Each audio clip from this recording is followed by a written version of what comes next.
ప్రియులారా, పరిశుద్ధ బైబుల్ లేఖన భాగంలో నుంచి ఒక మాట మనం చదువుకుందాం.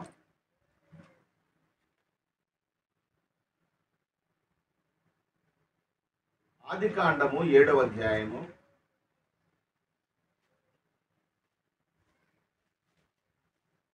17వ వచనం 18వ వచనం చదువుకుందాం.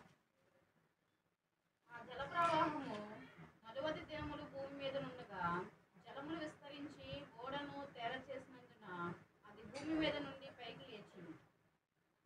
జలములు భూమి మీద ప్రచండముగా ప్రబలి 18వ వచనం కూడా. జలములు భూమి మీద ప్రచండముగా ప్రబలి మిక్కిలి విస్తరించినప్పుడు ఓడ నీళ్ళ మీద నిలిచెను. చాలు. 8వ అధ్యాయము 4వ వచనాన్ని కూడా చదువుకుందాం. 7వ నెల 17వ దినమున ఓడ ఆరారాతు కొండ మీద నిలిచెను. చాలు. ప్రార్థన చేస్తా. కృపగలిగిన దేవా, నీ కొందనాలు, స్తోత్రాలు తండ్రి.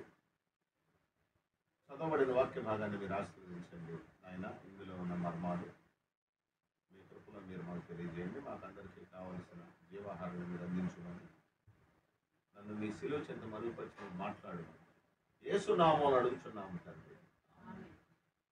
ప్రియులారా, మనం జాగ్రత్తగా గమనించినట్లయితే లేఖన భాగంలో నుంచి దేవుడు నోవాహుకి ఒక విషయాన్ని తెలియజేశాడు. ప్రియులారా, వాడ కట్టుకో, నువ్వు బ్రతుకుతావు అని చెప్పాడు. ప్రియులారా, వాడ కట్టుకో. నోవాహుకు ఉన్నటువంటి కృప ఏంటంటే, ఈ తరము వారిలో నువ్వు నిందారహితుడివి. మొత్తం ఎంతమంది ఉన్నారో అప్పుడు జనం, అంతమందిలో కూడా నిందలేనటువంటి వాడు ఎవరయ్యా అంటే నోవాహు. అది అతని యొక్క పరిస్థితి. తర్వాత దేవుని వెంబడించినటువంటి వాడు, తర్వాత దేవునితో దేవుని దగ్గర కృప పొందినటువంటి వాడు. మరి ఇన్ని క్వాలిటీస్ ఉన్నటువంటి నోవాహుని పిల్లల దేవుడు ఏమన్నాడంటే, నువ్వు కూడా వాడ తయారు చేసుకుంటే బ్రతుకుతావు, లేదంటే అందరూ చచ్చిపోయినట్టుగా ఆడలో వాడ తయారు చేసుకోకపోతే వాళ్ళతో పాటు నువ్వు కూడా చనిపోతావు. జలప్రళయంలో వాడ తయారు చేసుకోమన్నాడు. దేవుని యొక్క మాట ప్రకారంగా తయారు చేశారు వాడ. 3 అంతస్తులు వాడ. 3 అంతస్తుల వాడ, పెద్ద వాడ, పెద్ద ఊరు ఉన్నట్టుంది పిల్లరా. ఈ వాడను ఎక్కడైనా సముద్రం ఒడ్డున తయారు చేస్తే అది ఒక చేశారులే, సముద్రంలోకి నెడితే పాదులే అని చెప్పేసి అనుకోవచ్చు పిల్లరా. యంత్రాలు పెట్టు, మనుషులు పెట్టు, సముద్రంలో నెడితే సముద్రంలో పోద్ది. ఈ యొక్క వాడ 3 అంతస్తుల వాడ, తర్వాత ఇంత పెద్ద వాడ అని చెప్పేసి అనుకోవచ్చు. కానీ మీరు గమనించండి పిల్లరా, ఈ వాడ ఊళ్ళో తయారు చేయించాడు పిల్లరా దేవుడు. ఎన్ని సంవత్సరాలు చేశారు అంటే 120 సంవత్సరాలు. 120. మీరు చెప్తారండి, నేను 100 అని దగ్గర ఆగింది, నాకు రాక కాదు. మీరు కూడా అనుకుంటా ఉండండి. 120 సంవత్సరాలు జ్ఞాపకం పెట్టుకోవాలి మీరు ఈ మాటలన్నీ. 120 సంవత్సరాలు తయారు చేయించాడు. పెద్ద వాడ, అది పెద్ద వాడ పిల్లరా. మరి ఈ వాడ ఎట్లా కదులుద్ది అక్కడి నుంచి? ఎలా కదులుద్ది అంత పెద్ద వాడ? ఎలా కదులుద్ది పిల్లరా? ఏం పెట్టి ఏమన్నా మనం అంటే క్రేన్లు పెట్టి, ఇంకా లేకపోతే మెషిన్స్ పెట్టి, ఇంకా లేకపోతే ఇంకోటి ఏదైనా మిషన్లు తయారు చేసి పెట్టి పిల్లరా వాటితో కదిలించడానికి అవకాశం లేదు ప్రియులారా, లేదు. ఏదైతే సమస్య ఉందని ప్రియులారా దేవుడు తయారు చేపిస్తా ఉన్నాడో ఆ సమస్యనే మనకి ఆశీర్వాదకరంగా మార్చే దేవుడు ప్రియులారా. మీరు ఈ మాటలు అర్థం చేసుకోవాలి. సమస్యలు ఉంటాయి, అందరికీ ఉంటాయి సమస్యలు ప్రియులారా. ఈ ప్రపంచంలో సమస్యలు లేనటువంటి వాళ్ళు ఎవరో లేరు, అందరూ సమస్యలు ఉంటాయి. కానీ నీ సమస్యని నీకు దీవెనకరంగా మారుస్తాడు దేవుడు. నీ సమస్యనే నీకు ఆశీర్వాదకరంగా మారుస్తాడు దేవుడు. ఇక్కడ ఒక సమస్య ఉంది. ఏంటి ఆ సమస్య అంటే, ఇంత పెద్ద వాడ ఎట్టలేక వారి పైకి, ఇంత పెద్ద వాడ ఎలా లేవుస్తుందండి పైకి అని అంటే ప్రియులారా, దేవుడు జలప్రళయం వర్షం వస్తుంది అన్నాడుగా. ఎప్పుడు అప్పటికి వర్షం లేదు. అప్పటికి 500 సంవత్సరాలు. ఇది నోవాహు యొక్క వయసు. నోవాహు పుట్టి పెరిగి 500 సంవత్సరాలు అంటే అప్పటిదాకా వర్షం చూడలేదు. మరి పంటలు ఎట్ట పండుతున్నాయంటే మంచుకు పండుతూ ఉంటాయంట పంటలు. మరి వర్షం వస్తుంది, జలప్రళయం రాబోతుంది, కనుక మీరు మారు మనసు పొందాలి అని చెప్పేసి ఇప్పుడు కొత్తగా ప్రియులారా నోవాహు మొదలు పెట్టాడు మాట. వర్షం రాబోతున్నది. వర్షం జనం ఎప్పుడు చూడలేదు. మరి అందుకని నోవాహుని పిచ్చాడు అనుకున్నారు. ఇదేవుడు లేని విషయాలు చెప్తున్నారా, వర్షం వస్తుందంటే వర్షం ఎప్పుడు వచ్చిందో వర్షం రావడానికి మనం పుట్టి ఇంతవరకు వర్షం చూడలేదు, వర్షం గురించి మాట్లాడతారేంటి అని చెప్పేసి అనుకున్నారు అక్కడ ఉన్నటువంటి వాళ్ళు అనుకున్నారు.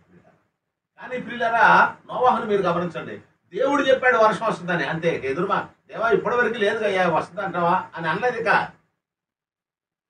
వస్తుంది అన్నాడు, అంతే. నమ్మాడు ఇక దాన్ని. అదే దేవుని నోవాహు అంటే. మరి దేవుని యొక్క పిల్లలు ఆర్గ్యుమెంట్ చేసేటువంటి వాడు కాదు. ఆర్గ్యుమెంట్ చేయలేదు దేవుని యొక్క పిల్లలు. దేవుడు ఆ గీత కేసి నిలబడు ఇక్కడ అని చెప్పాడు, అది అక్కడ నిలబడేవాడు. మరి యెహోషువ పరిస్థితి మీరు గమనించండి. యెహోషువ నీ సైన్యాన్ని తీసుకొని ఈ ఎరుకో పట్టణం గోడల చుట్టూ తిరుగు, రోజుకు ఒకసారి తిరిగి యెహోవాకి చేయమని చెప్పు, తర్వాత యెహోషువకి చేయమని చెప్పు, యెహోవాకి చేయమని చెప్పు, రోజుకు ఒకసారి తిరుగు, 6 రోజులు తిరుగు, 6వ రోజున 6 సార్లు తిరుగు అన్నాడు. తిరిగితే ఈ కోట గోడలు కూడిపోతాయి, ఎరుకు గోడలు పోతాయి, కూర్చో మీరు లోపలికి పోవచ్చు అన్నాడు. అయ్యా కేకలు ఎత్తి ఆడన గోడలు కొలుతాయా అని అడగలేదు. మరి కేకలు వేస్తే గోడలు కొలుతాయా ప్రభువా? నేను నమ్మేటట్టుగా చెప్పాలి కదా, నువ్వేం చెప్పినా కూడా అలాంటివి చెప్తే అట్ట ప్రభు అని చెప్పేసి అనలేదు. ప్రియులారా నమ్మాడు, అంతే. ఇదంతా ఎందుకు వీళ్ళమ్మ సౌండ్ అయింది మనకి ఇదంతా ఆయన చెప్పాడు, మనం నమ్మాం అంతవరకే. రోజుకోసారి తిరుగుదాం, మనకు తెలీదు ఆయన చెప్పాడు తెలుగు. మరి రోజుకోసారి యెహోవాకి జయము, సైన్యములకు అధిపతి యెహోవాకి జయము, తర్వాత యెహోషువకి జయము అనుకుంటూ తిరిగారు ప్రియులారా. 6వ రోజున 6 రోజులు తిరిగారు. వీళ్ళు 6 రోజులు తిరుగుతుంటే దేవుడు పరలోకం నుంచి ప్రియులారా తన దూతలను పంపించి సైన్యాన్ని పంపించి కోట గోడలన్నీ ఎర్రగొట్టించాడట. ప్రియులారా కథంలో పరలోకం నుంచి వచ్చినటువంటి దూతలు ఆ గోడల మీద లెఫ్ట్ రైట్ దొరికినాయి అంట. వాటి యొక్క కవాతుకి గోడలన్నీ కూలిపోయింది ప్రియులారా, గోడలన్నీ కూలిపోయింది. ఎందుకు ఈ మాట చెప్తానంటే దేవుడు చెప్పాడంతే. దేవుడు చెప్పాడు. నేను ఒక్క మాట చెప్తాను మీకు, దేవుడు నీకు చెప్పాడు అంటే ఆ చెప్పినటువంటి మాటని డిస్కషన్ టేబుల్ మీద తేవద్దు. అవునంటావా? కావున నిజాలా ఇది? దేవుడు అన్నాడులే కానీ బైబిల్లో ఉన్న మాట మా ఐదరు చూపించాడు, మంచిదే దేవుడు చెప్పాడు కానీ కావున జరుగుతుంటావా? ఇక అసలు మావన్న అడగటం ఎందుకు? చెప్పింది దేవుడు కదా, పోయి దేవుడిని అడుగుపో. నీకు అంత అనుమానం ఉండి దేవుడిని అడిగిపోయి, దేవుడు కదా ఆ మాట చెప్పింది బైబిల్లో, నువ్వు నమ్మటం అనేటువంటిది అదే మరి విశ్వాసం అంటే. నాకు దేవుడు ఆదేశించాడు అంతే, దాన్ని నమ్మటమే. డిస్కషన్ టేబుల్ మీద తేవద్దు. అవునా కాదా, జరుగుతా జరగదా, ఉంటుందా ఊడుదా, ఇదొద్దు పిల్లలు. వర్షం అప్పుడు దాకా రాలేదు, వర్షం వస్తుందని నోవాహుకు చెప్పాడు. నోవాహు నమ్మాడు పిల్లలు. నోవాహు నమ్మాడు, నమ్మి ఓడ తయారు చేశాడు. 120 సంవత్సరాలు ఓడ తయారు చేయడం పిల్లలు. 120 సంవత్సరాలకి చిన్నగా వర్షం వచ్చిందండి. చిన్నగా ప్రారంభమైంది వర్షం. ప్రారంభం అయితే ఏదో రేపు తగ్గుతులే, ఎల్లుండి తగ్గుతులే, మాకు తగ్గుతులే, రేపు తగ్గుతులే అనుకున్నారు. పిల్లల మనకు వరద వచ్చింది. ఆ వరద వచ్చిన దానికి అంత భయపడిపోయాం మనం. వరద వచ్చిన దానికి అంత భయపడి అక్కడికి దేవుడు ఒక మాట, దేవుడు మనల్ని సేఫ్ జోన్లో ఉంచాడా లేదా? మీరు హార్ట్ఫుల్గా చెప్పండి, మీ గుండె మీద చేసుకొని. అది ఇక్కడ ఉన్నటువంటి వాళ్ళందరూ సేఫ్ జోన్లో ఉన్నావా లేదా? అందరి ఇల్లు మునిగినాయి. మరి చాలా మంది 99% మునిగినాయి. మరి కనీసం నేను చెప్పాలంటే మన లేఖల్లో కూడా రాలేదు పిల్లలు. మీరు దేవుడు ఎంత సేఫ్ జోన్లో ఉంచాడు మనల్ని మీరు ఆలోచించండి. అంటే నాకు అవన్నీ ఆలోచించేటప్పుడు ఎంత ఆశ్చర్యం వేస్తుందంటే నిజంగా దేవుడు ప్రియులారా మరి మనల్ని ఎంత సేఫ్ జోన్లో ఉంచాడు ప్రియులారా. మరి ఇక్కడ మీరు గమనించండి ప్రియులారా, వర్షం ప్రారంభమైంది. ఇక్కడ వర్షం ప్రారంభమైంది. ఈ వర్షం ప్రారంభమైంది ఏంటో నోవాహు చెప్పిన వారా ఏంటి? 2 రోజులు వచ్చింది ఏంటో వారా అనుకుంటున్నారు జనం. 2 రోజులు వచ్చిందేంటి? 2 రోజులు 40 రోజులు 2 రోజులు వచ్చింది 2 రోజులు అనుకుంటూ ఉన్నారు. వర్షం ప్రారంభమైంది. దేవుడు ఆకాశం తూములు తెచ్చాడు ప్రియులరా. చిన్నగా వర్షం నేల మీద నిలబట్టడం మొదలుపెట్టింది. నేల మీద నిలబట్టడం మొదలుపెట్టాలని చిన్న వాడ నేల మీద లేచింది. దేవుడు లేపుతాడు దాన్ని, అంత పెద్ద వాడ దేవుడు లేపుతాడు. దేవుడు లేపాడు పిల్లలు. ఎలా లేపాడంటే వర్షం ప్రారంభమైంది, దేవుడు ఆకాశం తూములు తెచ్చాడు ప్రియులరా. తూములు తెరవగానే వర్షం నేల మీద భూమి మీద నిలబడింది ప్రియులరా. భూమి మీద నిలబడగానే ప్రియులరా ఈ వానకి లేచింది ప్రియులరా. వానలు వేసింది ప్రియులారా, నేల మీద లేచింది. నేల మీద నిలబడింది ప్రియులారా. నిలబడిన తర్వాత దేవుడు ఆకాశం తూములు తెచ్చాడు. ఇక 40 రోజులు విస్తారంగా కూర్చుంది ప్రియులారా.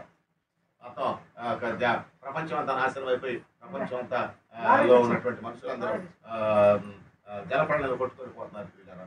దేవుడు ఎంత ప్లాన్ కలవాడంటే అన్ని లోపలికి వచ్చేసినాయి ప్రియులారా. ఆడ జంతు, మగ జంతు, తర్వాత గోడ తయారు చేసినటువంటి వాళ్ళు ఎవరైతే ఉన్నారో 8 మంది వాళ్ళలోకి వచ్చేసారు. ఇక అందరూ ఈదుకొని పోతా ఈ ఓడ దగ్గరకు వచ్చి కేకలేస్తున్నారట, నోవాహు బాబాయ్, నోవాహు పెద్దనాను, నోవాహు అన్నావు తలుపు తీవా, మేము లోపల రావాలి. మాస్టర్ గారు అంటే మరి పాపం అందరూ ఎవరిని పోగొట్టుకోడు. మరి అందరూ రావాలి, మరి మంచిది. పాపం వాళ్ళు నాశనం అవుతున్నారు, అందరం కలిసి ఉంటే బాగుంటుంది, తలుపు చేస్తారని దేవుడికి ముందే తెలుసు. తాళం వేసి తాళం జేబులో పెట్టుకుని వెళ్ళిపోయింది ఆయన. యేసుప్రభువు బయట తాళం వేసి తాళం వేసి తాళం దగ్గర ఉంచుకో, నోవాహు కీలా ఎందుకంటే మళ్ళీ నోవ చేతులు జంగ చేతులు నోవ సంగతి ఆయనకు తెలుసు. తీసి మళ్ళీ లోపల ఉన్నవాడు కూడా తెచ్చిపోతారు. లేనిపోతే ఎందుకు అని చెప్పి బయట తాళం వేసేసి లోపల గడిపెట్టమన్నాడు. గడిపెడితే బయట తాళం వేసేసి తాళం ఆయన జేబులో వేసుకొని వెళ్ళిపోయాడు వీళ్ళ. వచ్చి తలుపు కొట్టినట్టు వాళ్ళకి ఏం చెప్తున్నాడు, అరే తలుపు తాళం నా దగ్గర లేదురా, ఏసఐ తీసుకొని పోయాడు, తాళం నా దగ్గర లేదు, ఏసు తీసుకొని పోయాడు. వీళ్ళ మీరు గమనించండి, ఇంత పెద్ద ఓడ, ఊరంత ఓడ ఆ నీళ్ళ మీద లేచింది. మరి నీళ్ళ మీద లేస్తే ఎక్కడుంటుందంటే ఈ శవాల మధ్య ఉంటుందా? శవాల మధ్య నిలబడుతుందా? శవాల మధ్య నిలబడుద్దని దేవుడు ఏం చేశాడంటే ఈ అలలతో అటో కాలగొట్టి ఇటో కాలగొట్టి అటో కాలగొట్టి ఇటో కాలగొట్టి అట్టగొట్టి అరారాతు కొండ మీద కొట్టాడంట. అలలతో ఈ ఓడని అరారాతు కొండ మీద కొట్టాడు. కింద ప్రియులారా శవాలు దొల్లాడుతా ఉన్నాయి, ప్రియులారా నీళ్ళలో కొట్టుకొని పోతా ఉన్నాయి. ఈ శవాల మధ్య ఈ ఓడ ఉండకుండా ప్రియులారా ఈ ఓడను ఎత్తైనటువంటి స్థలంలో అరారాతు కొండ మీద నిలబెట్టాడు. ప్రియులారా కింద ఏమో శవాలు దొల్లిపోతా ఉన్నాయి. నేనేమంటున్నానంటే నీకు ఏదైతే సమస్య ఉందో ఆ సమస్యను నీకు ఆశీర్వాదకరంగా మారుస్తాడు. నేనేమంటున్నా దానికి నువ్వేం చేయాలి తెలుసా?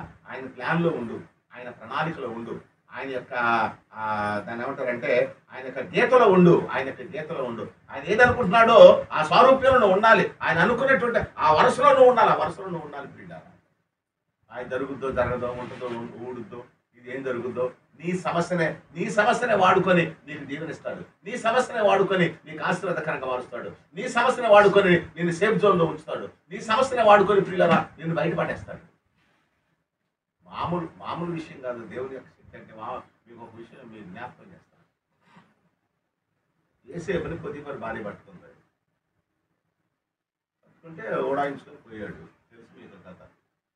ఓడాయించుకొని పోయాడు. పోతే అబద్ధం చెప్పింది అతని మీద. మన నోడు నన్ను ఇటు చేశాడు అని పక్కన చెప్పింది. ఇది చేశాడు అబద్ధం చెప్పి బలవంతం చేయబోయాడు. వాడిని పట్టుకుంటే సొక్క ఊడొచ్చింది. అబద్ధం చెప్పింది. అబద్ధం చెప్తే ప్రియులారా ఎమ్మటే ఏం చేశారంటే మరి దాన్ని ఏమంటారంటే జైల్లో పెట్టారు. మరి కథ అందినప్పుడు అబ్బాయి చండాలపతి ఇది అసలు దీని దగ్గర పోవుంది దాంట్లో ఎట్లా చేసింది ఏంటి అల్లెం పన్ను ఎరగినటువంటి పిల్లగాడిని జైల్లో పెట్టి జైల్లో కూడా చాలా పాపం నిందలు ఎదుర్కొన్నాడు. అన్నం పెట్టినటువంటి తల్లిని చేపట్టుకుంటాడు. తల్లిలాగా అన్నం పెట్టింది అడిగి తల్లిలాగా అన్నం పెట్టింది వీడికి. తల్లిలాగా అన్నం పెడితే అన్నం పెట్టడానికి వచ్చినట్టు అమ్మాయిని చేపట్టుకున్నాడు. అయితే రకరకాలుగా మాట్లాడుంటారు ప్రియులారా, మాట్లాడుంటారు. మరి జైల్లో వేస్తే కదా అతని టాలెంట్ ఉందో బయటకు వచ్చింది. అతని టాలెంట్ ఏంటంటే అతని ద్వారా దేవుడు మాట్లాడతాడని, జరగబోయేటువంటి విషయాలు చెప్తాడని, అతనిలో నుంచి దేవుడు మాట్లాడే ప్రియులారా జరగబోయేటువంటి విషయాలు చెప్తాడని, కళ్ళ భావం చెప్పేటువంటి తలంతు అతనికి ఉందని జైల్లో పడితే కదా తెలిసింది ప్రియులారా. జైల్లో ఇద్దరు కళ వచ్చింది, వాళ్ళ కళ భావం చెప్తాడు. అప్పుడు తెలిసింది ప్రియులారా ఓహో వీడికి కళ్ళ భావం తెలుసు, దేవుడు వీడి ద్వారా మాట్లాడతాడని. అప్పుడు వాళ్ళలో అప్పుడు తెలుసుకున్నాడు. అక్కడి నుంచి ఏం జరిగిందా అంటే రాజుగారి కళ వచ్చిందండి. రాజుగారి కళ వచ్చి జైల్లో నుండి డైరెక్ట్ గా రాజుగారి యొక్క సమక్షంలో నిలబెట్టారు. జైల్లో నుంచి డైరెక్ట్ గా రాజుగారి సమక్షం ఏ నింద అయితే ఇతని మీద పడిందో ఆ నింద ద్వారా, ఆ జైలు ద్వారా, ఆ అవమానం ద్వారా ప్రియులారా రాజుగారి దగ్గర నిలబడ్డాడు. అదే నింద రాకపోతే, అదే అవమానం రాకపోతే, అదే జైల్లో పడకపోతే ఇతనికి అది ఎంత దీవెనకరంగా మారేదా? ఇక్కడే ఉండేవాడు, పొతిఫర్ దగ్గరే ఉండేవాడు. దీన్ని ఏమంటారంటే అంట్లు తోముకుంటా ఆ కూలి పని చేసుకుంటా ఆడే ఉండేవాడు. నీకు వచ్చినటువంటి సమస్యలు చూసావు, ఆ సమస్యను నీకు దీవెనకరంగా మారుస్తాడు. ఆయన ప్రణాళికలో ఉండు నువ్వు. నీకు వచ్చినటువంటి ఆ యొక్క అవమానంలో చూసావు, అవమానాన్ని పూదండగా మారుస్తాడు. ఆయన యొక్క ప్రణాళికలో ఉండు నువ్వు. నీకు వచ్చినటువంటి ఆ నష్టంలో చూసావు, నీకు వచ్చినటువంటి బాధంలో చూసావు, నీకు వచ్చినటువంటి ఆ వేదనలో చూసావు, నీ భూదండగా మారుస్తాడు. ఆయన దాన్ని దీవెనకరంగా మారుస్తాడు, ఆశీర్వాదకరంగా మారుస్తాడు. నువ్వు భయపడాల్సిన అవసరం లేదు. నువ్వు భయపడటానికి ఏసై మామూలుడు అనుకుంటున్నావా? ఏసై ప్రియులారా గిద్యోను కదా ఫిలిస్తీయులకి యుద్ధం జరుగుతుంది. పడుకున్నారు, రైతుల పూట అయింది, పడుకున్నారు. అటేమో ఫిలిస్తీయులు పడుకున్నారు, ఇటేమో గిద్యోనుడు పడుకున్నారు. పండుకున్న నిద్రలో ఉన్న గిద్యోనులే అన్నాడు దేవుడు. అయ్యా అంటే వాళ్ళు అక్కడ ఏం మాట్లాడుకుంటున్నారు? ఇంద్రపు గుడారంలో మాట్లాడుకుంటున్నారు. వాళ్ళు సైన్యాధ్యక్షుడు ఇంకొకడు దగ్గరికి వెళ్ళింది అన్నాడు దేవుడు. సరే ఇంకొక డమ్మడు పెట్టుకొని పోయి దగ్గర పోయి ఆ గుడారం పక్కనే నిలబడి అన్నాడు. ఏం మాట్లాడుకుంటారంటే ఆ సైన్యాధ్యక్షుడు మాట్లాడుతున్నాడు ఆ పిల్లగాడు పక్కనోడితో. అరే నాకు కళ వచ్చిందిరా, కాడికి టెన్షన్ ఎక్కువైంది, నాకు భయం అవుతుందిరా. ఏం కళండి అని అడిగిన పక్కనోడు. ఏం కళ అంటే గిద్యోను యొక్క గుడారంలో నుంచి రొట్టె డొల్లుకుంటూ వచ్చిందిరా. తొలుకుండా వచ్చిన రొట్టె మరి మామూలు ఉందా? ఆ రొట్టె మన గుడారాల మీద పడగొట్టుకుంటూ పోతున్నారా? వామ్మో, ఇంకేముందండి, రొట్టె కాదండి, విద్యుని కత్తి అది, విద్యుని ఖడ్గం అది, విద్యుని సైన్యం అది. ఇక మనం బతకం, మనం లేకపోతే ఎక్కడికి లేకపోతే మనం వెళ్ళిపోతేనే బతుకుతాం, మనం ఎక్కడి నుంచి అన్నాడు. అంతేనంటవా? అంతే. జనటైన సైన్యాలు లేపుకున్నారు పిల్లరా, వాస్తవం బిత్తం జరిపారు వెళ్ళిపోయారు పిల్ల. నేనేమంటానంటే కేవలం కళతో భయపెడతారు దేవుడి పిల్లారా, కళతో పిల్లారా, వదంతితో పిల్లారా, వదంతి అంటే రొట్టె అది గిద్యోని యొక్క సైన్యం, గిద్యోని యొక్క కత్తి అనుకున్నారు పిల్లారా, అనుకుని మొత్తం ఖాళీ చేసి వెళ్ళిపోయారు. దేవుడు చేయాలని అనుకుంటే నీ పనిని మన కళతో భయపెడతాడంతే, కళతో భయపెడతాడు పిల్లారా. అంతేకాదు ఒక పుకారుతో భయపెడతాడని చెప్పి నీ శత్రువుని, ఏదైతే నీ ఏది నీకు శత్రువుగా ఉంది, నీ వ్యాపారం నీకు శత్రువుగా ఉందా, నీ అప్పులు నీకు శత్రువుగా ఉన్నాయా, నీ అనారోగ్యం నీకు శత్రువుగా ఉందా, లేకపోతే ఏది నీకు మనశ్శాంతి లేకుండా చేస్తుంది, ఏది నీ జీవితంలో నువ్వు సుఖంగా ఉండకుండా చేస్తుంది, ఏది నీ జీవితంలో నువ్వు మంచిగా జీవించకుండా చేస్తుంది, ఏదైతే శత్రువుని భావిస్తున్నావో, ఏదైతే శత్రువుగా భావించబడుతుందో నీతో, ఏదైతే నీకు మనశ్శాంతి లేకుండా చేస్తుందో ప్రియులారా, దాని ద్వారానే దేవుడు నీకు మనశ్శాంతిని ఏర్పాటు చేస్తాడు. ఆ జైలును ఉపయోగించి, ఆ వదంతును ఉపయోగించి ప్రియులారా, ఆ అవమానాన్ని ఉపయోగించి ప్రియులారా, యోసేపుని ప్రియులారా రాజుగారి దగ్గర నిలబెట్టినటువంటి దేవుడు. నేను అనేది ఒక్కటే, నీ సమస్యను వాడుకొని నీ సమస్యని నీకు దీవెనకరంగా మారుతాడు. నువ్వు ఆయన ప్రణాళికలో ఉండంతే, నువ్వేం చేయొద్దు, నువ్వు ప్రణాళికలో ఉండు. అయ్యా సముద్రం అంటూ వచ్చింది, అయ్యా జనం అందరూ కొనుక్కుతున్నారు, కొట్టబోతున్నారు, అయ్యా చచ్చిపోయేటట్టున్నా, అలా ఒక రాయి తీసుకున్నారయ్యా, నా మీద వేసేటట్టున్నారయ్యా. మోషే అన్నాడు దేవుని దగ్గర, మోషే ఊరికనే నిలబడి చూడమను, దేవుడు వారి పట్ల చేసేటువంటి కార్యాలు ఉన్నాయి చూసా, ఊరికనే నిలబడి చూడమను. పిల్లారా ఊరికనే నిలబడి చూశారు పిల్లారా, సౌండ్ లేదు, అక్కడ ఉన్నటువంటి సముద్రం పెద్ద గాలి పిల్లారా, బయ్యను వచ్చి పిల్లారా నీళ్ళను చీల్చుకుంటా దారి ఏర్పాటు చేసుకుంటూ పోయిందంట పిల్లారా. నేను అంటున్నా, ఎన్ని ఫ్యాన్లు పెడితే నీళ్లు చేస్తాయండి, ఎన్ని ఫ్యాన్లు పెడితే నీళ్ళు చేస్తాయా? అసలు సముద్రంలో నీళ్ళు గీలి దారి ఏర్పడటం అంటే ఎన్ని ఫ్యాన్లు పెట్టాలి, ఎలాంటి ఫ్యాన్లు పెట్టాలి, నువ్వు చెప్పు, ఎలాంటి ఫ్యాన్లు పెట్టాలి? పిల్లారా దేవుడు ఈ ప్రపంచంలోకి కాలు పెట్టి ప్రియులారా, ఈ కాలంలోకి కాలు పెట్టి కాలాన్ని రెండుగా చీల్చాడు ప్రియులారా. ఈ డివైడెడ్ ఇంటూ 2 పార్ట్స్, రెండుగా చీల్చినటువంటి వాడు క్రీస్తు శకం, తర్వాత క్రీస్తు పూర్వం. ఆయన సముద్రాన్ని చీల్చాడు ప్రియులారా. నేనేమంటున్నానంటే దేవుడు నీ విషయంలో కలగ చేసుకుంటే నువ్వు ఇప్పుడు దేని గురించి బాధపడుతున్నావో ఆ బాధపడేటువంటి సమస్యనే నీకు దీవెనగా మారుస్తాడు, నీకు ఆశీర్వాదకరంగా మారుస్తాడు, నీకు దీవెనగా మారుస్తాడు, నీకు ఆశీర్వాదకరంగా మారుస్తాడు. కానీ నువ్వు చేయాల్సింది ఏంటో తెలుసా? ఆయన ప్రణాళికలో ఉండాలి, ఆయన ప్లాన్లో ఉండాలి. మళ్ళీ ఎగస్ట్రాగా మన తెలివితేటలు మనం ఉపయోగించవద్దు. ఇప్పుడు ఒక మాట చెప్తాను మీకు. రెబెకాకి కడుపులో నొప్పి వచ్చింది. రెబెకా కడుపులో 2 పిల్లలు ఉన్నారు. అయ్యా కడుపులో నొప్పి పడుతుంది అయ్యా అందరు దేవుడి దగ్గర.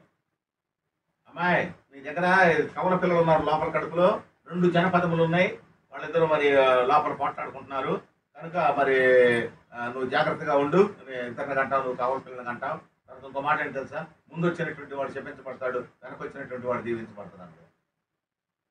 ముందు వచ్చినటువంటి వాడు శపించబడతాడు, వెనక వచ్చినటువంటి వాడు దీవించబడతాడు. దేవుడు మనసులో పెట్టుకుందాము. ఇక అట్టు పోట్లాడి పెద్దోడు వేసావు ముందు రావాలని చెప్పేసి తల్లి గర్భంలో నుంచి చేయి బయటికి పెట్టాడంట. బయటికి పెడితే ఈడే పెద్దోడు అని మంత్రసాన్ని ఏం చేసిందంటే దారం కట్టింది, ఏసావు దారం కట్టింది, ఇది పెద్దోడు. సరే కాలక్రమంలో ఇద్దరు పెరిగారు, పెద్దోళ్ళు అయ్యారు. పెద్దోళ్ళు అయితే ఒక రోజు ఇస్సాకు పిలిచి పెద్ద వేసావు అరే ఇటారా, నేను చచ్చిపోయేటట్టున్నారా, నాకు ఆకలి అవుతుంది, నువ్వు అడవికి పోయి మాంసం తీసుకొచ్చి నాకు మంచిగా వండి పెడితే నేను తిని తృప్తి పొంది నిన్ను దీవిస్తారా, నిన్ను దీవిస్తే నీకు ఎదురులేదు అన్నాడు ఇస్సాకు.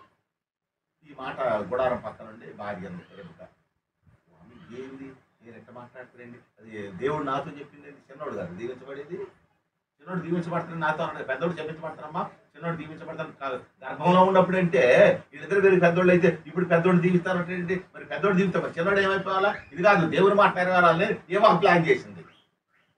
దేవుని మాట నెరవేర్చడం కోసం ఆమె తలం 10, దేవుని మాట నెరవేరాలి, దేవుని మాట మళ్ళీ పాడైపోద్ది, దేవుని మాట మళ్ళీ ఎగబడిపోద్దని దేవుని మాట నెరవేర్చడం ఆమె ప్లాన్ చేసింది. ఏంటి ఆ ప్లాన్ అంటే కొడుకుని పిలిచి చిన్న కొడుకుని, అరే మీ అన్నయ్యని దీవిస్తాను అన్నాడు మీ నాన్న. అలా కాదు, మీ అన్నయ్య వెళ్ళిపోయాడు కానీ అడవికి, నువ్వు పోయి మన గొర్రెలు తీసుకురా, మీ నాన్నకి ఇష్టమైన మాంసం 2 పెట్టా, కూర 2 పెట్టాను అన్నది. వీడు పోయి తీసుకొచ్చాడు ప్రియులారా. తీసుకొచ్చి వీడికి ఏసావు వేషం వేసింది, ఏసావులాగా బొత్స అంటించింది, ఏసావులాగా ఎటుదని అంటించింది, ఏసావు సొక్కా దొరికింది ప్రియులారా, మాంసం వండింది, నువ్వు పోయి మాట్లాడరు, నేను వేసావని చెప్పరా ప్లాన్. ఏ వేసిన ప్లాన్కి ఏమైంది అంటే అది తిరగబడి ప్రియులారా ఎక్కడి నుంచి పారిపోవాల్సి వచ్చింది. సాకు క్షమించాలి, యాకోబు ప్రియులారా ఎక్కడి నుంచి పారిపోయాడు ప్రియులారా, పారిపోయి 20 సంవత్సరాలు మేనమామ దగ్గర ఉన్నాడు ప్రియులారా. సరే మేనమామ దగ్గర ఉన్నాడు, అక్కడ మేనమామ కూతుర్ని ప్రేమించాడు, అక్కడ 20 సంవత్సరాలు బానిసత్వం చేశాడు, జీతం చేశాడు, అది చేశాడు. ఏం చేసినా కూడా ప్రియులారా ఏం జరిగిందంటే చివరికి దేవుని మాట నెరవేరింది ప్రియులారా. ఎందుకంటే దేవుడు యాకోబుడు జ్యేష్ఠుడిని చూసి యాకోబు జ్యేష్ఠత్వంలోకి వచ్చినట్టు చేశాడు. చిన్నోడు దీవించబడతాడు అన్నాడు, పెద్దోడు శపించబడతాడు అన్నాడు ప్రియులారా. పెద్దోడు నా మాట అన్నాడు. ఏశావు లాంటి భ్రష్టులు ఒక్క పూట కూటి కోసం మరి ఒక్క పూట కూటి కోసం జ్యేష్ఠత్వాన్ని నమ్ముకున్నటువంటి ఏశావు లాంటి వ్యభిచారుడు, ఏశావు లాంటి భ్రష్టులు మీలో ఉండకుండా చూసుకోండి అన్నాడు ప్రియులారా. అందుకని మన తెలివితేటలు ఉపయోగించేసి దేవుని యొక్క ప్రణాళికల నుంచి బయటికి రావద్దు ప్రియులారా. దేవుడు చేస్తాడు, దాన్ని నమ్ము నువ్వు అంతవరకే. దేవుడు చేస్తాడు, నువ్వు నమ్ము. దేవుడు అన్నాడు, నువ్వు నా వరుసలో ఉండు, నువ్వు నా క్రమంలో ఉండు, నువ్వు నా సన్నిధిలో ఉండు, నేను చెప్పినట్టు మాట మీద ఉండు, నువ్వు నేను చేస్తాను. దేవుడు చేస్తాను. నీ సమస్యని వాడుకొని నీకు అది దీవెనకరంగా మారుస్తాడు. నీ సమస్యని వాడుకొని ఆ సమస్యల నుండి నిన్ను బయటపడేస్తాడు పిల్లలు, సమస్యల నుండి బయటపడేస్తాడు పిల్లలు. చూడండి, ఒక మాట చదువుకుందాం, బైబిల్ నుంచి మాట చదువుకుందాం పిల్లలు, మాట చదువుకుందాం.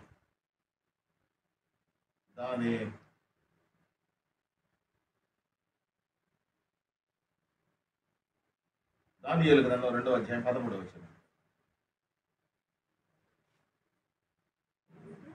2:13. శాసనము బయలుదేరట వలన జ్ఞానులు చంపవలసి ఉండగా వారు దానియేలును అతని స్నేహితులను చంపజూచిరి. చాలు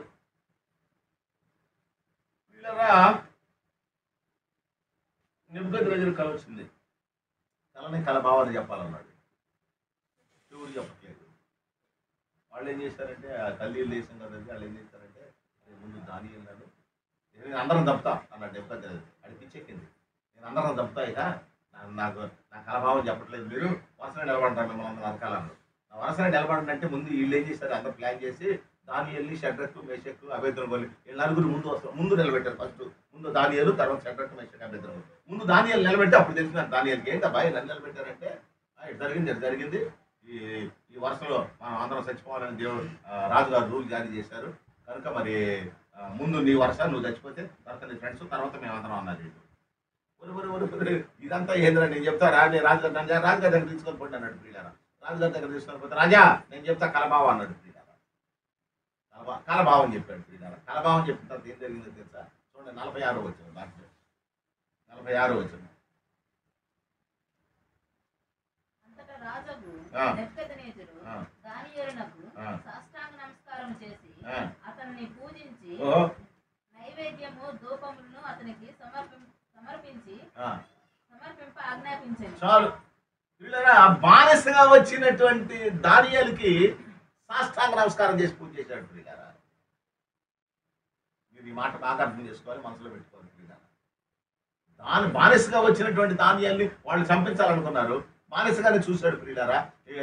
ఎవరు చచ్చిపోతే నాకెందుకు నా కలభావం చెప్పలేదని చెప్పేసి రాజుగారు కూడా సంగాడు ప్రియులారా. చివరికి ఏం చేశాడయ్యా దేవుడు కార్యం చేసి ఆ దానియేలుకి ఈ రాజు నెబుకద్నెజరు ప్రియులారా పూజ చేసేటట్టుగా, నమస్కారం చేసేటట్టుగా, సాష్టాంగపడి నమస్కారం చేసేటట్టుగా చేశాడు. దేవుని కార్యాలు అంతే ఉంటాయి. ఎవరినైతే సంపాదనుకున్నాడో సంపాదించినోడికి సాష్టాంగ నమస్కారం చేశాడు. ఎవరినైతే సంపాదనుకున్నాడో ఆ సంపాదన అనుకున్నటువంటి వాడికి ప్రియులారా నమస్కారం చేయటమే కాదు, నైవేద్యాలు అర్పించాడు ప్రియులారా, పూజ చేశాడు ప్రియులారా. ఎటువంటి ఉన్నతమైనటువంటి మార్గం, ఎటువంటి ఉన్నతమైనటువంటి దేవుడు ప్రియులారా, ఎటువంటి అవకాశం కాదు. నేను అనేది ఎన్ని సంఘటనలన్నా బైబిల్ నుంచి చెప్పనివ్వండి, మీకు వచ్చిన సమస్యనే దీవెనగా మారుస్తుంది. మీకు వచ్చినటువంటి సమస్య ఏదైతే ఉందో దాన్నే దీవెనకరంగా మారుస్తాడు. దాన్ని ఉపయోగించుకుంటాడు ఆయన, మరి ఇప్పుడు ఆ పొతిఫర్ భార్య మరి జైల్లో పెట్టించింది, జైల్లో ఉపయోగించుకున్నాడు. ఏసేపుని లేపడానికి జైల్లో ఉపయోగించుకున్నటువంటి, జైల్లో ఏం ఉపయోగించుకున్నాడా అంటే జైల్లో పడేసి రకరకాలుగా అనుకున్నారు నెలకొండ ఊరుకున్నాడు ప్రియులారా. జైల్లో ఇద్దరు కల వచ్చింది ప్రియులారా. కల వస్తే కలభావం చెప్పాడు వాళ్ళకి. అప్పుడు ఇతను కలభావం చెప్తాడు, దేవుడు ఇతని ద్వారా మాట్లాడతానని అప్పుడు అందరికి అర్థమైంది ప్రియులారా. రాజుగారి కల వచ్చింది. రాజుగారి కలభావం ఎవరు చెప్పాలా?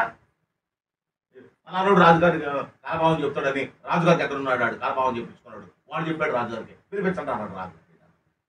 ఫరో పిలిపించండి అనగానే జైలు నుంచి డైరెక్ట్ ఫరో దగ్గర నిలబెట్టారు, తీసుకొని పోయి.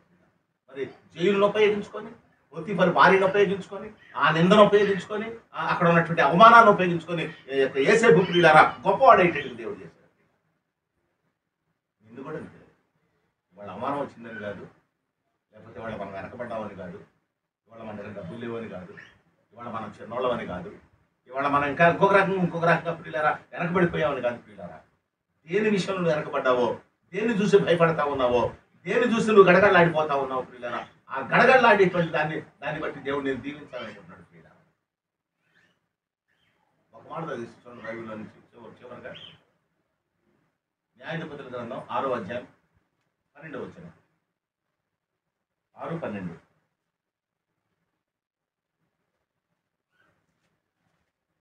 యెహోవా దూత అతనికి కనబడి నిదానంగా యెహోవా దూత అతనికి కనపడి పరాక్రమము గల బలాఢ్యుడా, యెహోవా నీకు తోడే ఉన్నాడని అతనితో అనగా, గిద్యోను చిత్తము నా ఏలినవాడా, యెహోవా మాకు తోడే ఉండిన యెడల ఇదంతయు మాకేలా సంభవించెను? యెహోవా ఐగుప్తులో నుండి మమ్మల్ని రప్పించునని చెప్పుచు మా పితరులు మాకు వివరించిన ఆయన అద్భుత కార్యములన్నీ ఏమాయను? యెహోవా మమ్మల్ని విడిచిపెట్టి విజ్ఞానుల చేతికి మమ్మల్ని అప్పగించినని అతనితో చెప్పాను. చాలు ప్రియులారా, దేవుడు గిద్యోనుతో మాట్లాడుతున్నాడు. పరాక్రమము గల బలాఢ్యుడా, దేవుడు నీకు తోడై ఉన్నాడు. పరాక్రమం గల బలాఢ్యుడా, నేను పరాక్రమం గల బలాఢ్యుడా, చాలే ఊరుకాయను, దేవుడు మాకు తోడేంటి ఇదంతా ఎందుకు జరుగుతుంది అతనన్నా మాట్లాడినాడు. దేవుడు మాకు తోడేంటి ఇదంతా జరుగుద్ది, మా పితరులు చెప్పారులే ఐగుప్తు దేశం నుండి మీ దేవుడు మిమ్మల్ని అక్కడ తీసుకొచ్చాడని. మరి ఐగుప్తు దేశం నుండి తీసుకొచ్చినటువంటి ఆ కార్యాలన్నీ ఏమైపోయినాయి? మమ్మల్ని తీసుకొచ్చిన దేవుడు ఏమైపోయాడు? ఫిలిస్తీన్లకు ఎట్లా అప్పగించాడు? మీరు ఎందుకంటే గడగడలు ఆడిపోతా, ఫిలిస్తీన్లకు భయపడతా, కనీసం ఎట్టెట్టుంటా ఆకలితో చచ్చిపోతాం, నా భార్యకి నా పిల్లలకి అన్నం పెట్టుకుందామని ఫిలిస్తీన్లకు చాటుగా ఉండి ఆ గానుగు చాటు నుండి పిల్లరా గోధుమలు తొలగొడుతున్నాడు. పిల్లరా గోధుమలు భార్యకి పిల్లలకు తీసుకొని పోవడానికి అంత భయపడి సచ్చేటువంటి ఆ గిద్యోను చూసి పరాక్రమము గల బలాఢ్యుడా, అసలు చేసే పని కాదు అన్న మాటకి ఏమైనా తేడా ఉందా? నేనేమన్నానంటే ప్రియులారా, సాతానేమో నీ గతించిన నీ జీవితం చూసి మాట్లాడింది. నువ్వు బాగా ప్రార్థన చేస్తున్నాడు, చేస్తావులే, ఎందుకంటే నీ సంగతి నాకు తెలదా ఏంది, ఇదివరకు నువ్వు ఎడ జీవించా నాకు తెలదా, ఇదివరకు నువ్వు ఎట్ట మాట్లాడేవాడివి, ఇదివరకు నువ్వు ఎట్ట మాట్లాడేదానివి, నీ పరిస్థితి ఏంటి, ఇదివరకు ప్రార్థన చేసావా, ఇదివరకు బూతులు మాట్లాడలేదా, ఇదివరకు ప్రార్థన ఎగ్గొట్టలేదా, ఇది దేవునికి వ్యతిరేకంగా మాట్లాడలేదా, ఓ అబ్బా ఇప్పుడు కన్నీరు గార్చి ప్రార్థన చేయగానే సరిపోద్దా అని ప్రియులారా మన మైండ్లోకి ఎక్కిస్తూ ఉంటుంది ప్రియులారా. దాన్ని బట్టి మనం నీరసం అయిపోతా ఉంటాం. సాతాను చెప్పే మాటలు ఈ ప్రియులారా. మన చుట్టూ ఉన్నటువంటి ప్రజలు వర్తమానం అంటే ఇప్పుడు జరిగేటువంటి దాన్ని బట్టి ఒరే ఇప్పుడు వచ్చింది అరే భక్తి నీకు, ఇప్పుడు దాకా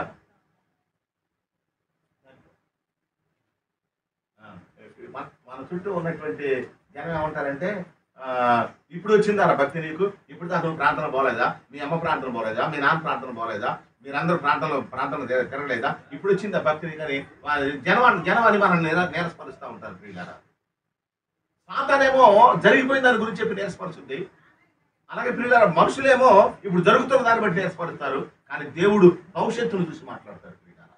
పరాక్రమం గల బలాఢ్యుడా అంటే భవిష్యత్తులో గిద్యోను ఎటువంటి పరాక్రమం చేయబోతున్నాడో, ఎలా శత్రువులను ఓడించబోతున్నాడో, ఎలా శత్రువులను ప్రియులను భయపెట్టబోతున్నాడో, ఎలా యుద్ధాలు చేయబోతున్నాడో భవిష్యత్తును చూసి మాట్లాడతాడు ప్రియులారా దేవుడు. అదే నేను కూడా అంటున్నాను, నీ భవిష్యత్తును చూసి ఈ 2024 గతించిపోయిందిగా, 2025 సంవత్సరంలో నీ భవిష్యత్తును చూసి దేవుడు మాట్లాడుతూ ఉన్నాడు. దేవుని వరుసలో ఉండు, దేవుని క్రమంలో ఉండు, దేవుని పద్ధతుల్లో ఉండు, దేవుని ప్రార్థనలో ఉండు, దేవుని సన్నిధిలో ఉండు. దేవుడు నీకు 2025ని ఆశీర్వాదకరంగా మారుస్తాడు ప్రియులారా. నీ సమస్యను వాడుకొని, నీ పనులు వాడుకొని, నిన్నేదైతే ఇబ్బంది పెడుతుందో, ఏదైతే భయపెడుతుందో ఆ భయపడేటువంటి సమస్యను వాడుకొని నిన్ను దీవెనకరంగా మారుస్తాడు, ఆశీర్వాదకరంగా. నువ్వు దీవెనకరంగా మారుతావు, అనేకులు దీవెనకరంగా మారుతావు. నువ్వు దీవించబడతావు, అనేకులు దీవెనకరంగా మారుతావు. టోటల్గా నేను ఒక్క మాట చెప్తాను, నీకున్న సమస్యనే వాడుకొని నిన్ను దీవిస్తాడు దేవుడు. ఇది నమ్ముతావా? నువ్వు నమ్మాలి. నువ్వు నమ్మితే జరుగుతుంది. దేవుడు అంతా చేసేటువంటి దేవుడు పిల్లారు, అలా చేస్తాడు పిల్లారు. మనం అందరం అలాగా నమ్ముదాం. మనకి ఎవరికి ఇవాళ సమస్యలు లేవని నేను అంటలేదు, అందరికి సమస్యలు ఉన్నాయి. కానీ మన సమస్యలనే దేవుడు వాడుకొని మనల్ని లేవనెత్తుతాడు పిల్లారా. అలా మనం అందరం ఉండాలని దేవుడు అలా చేసే కార్యాలు చేసే వరకు కూడా దేవుని సన్నిధిలో, దేవుని ప్రణాళికలో, దేవుని విశ్వాసంలో, దేవుని యొక్క వాక్యంలో మనం నిలబడి ఉండాలని దేవుడు కోరుకుంటున్నాడు. అలా ఉందాం, ఆశీర్వాదకరంగా మారుదాం. దేవుడి కొద్ది మాటలు దీవించును కాక.